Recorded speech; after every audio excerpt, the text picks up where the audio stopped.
Hey, this is Rich over at TVP Live with a very quick tutorial here, and we want to change the colors of the graphics here. So let's start by making sure that we choose the layer. Let's hit this little lock so it unlocks the photo so we can do more work with it.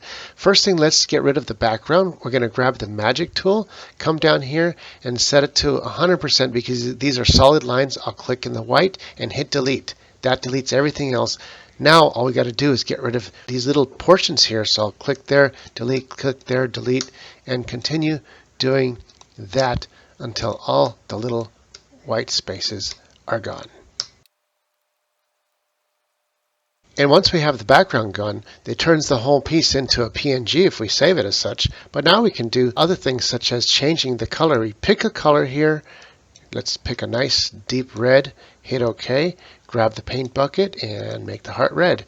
Let's make this up here, I don't know, let's say go with some kind of a light green right around there, hit OK, grab the paint bucket and make these green. And it's that easy. And now that we have this as a standalone image that we could save as a PNG, now we could drag it into another project and drop it right in front of it and make that the foreground of a background. And there we go. Well, that's it for this quick tutorial. This is Rich calling it quits. Say it over and out.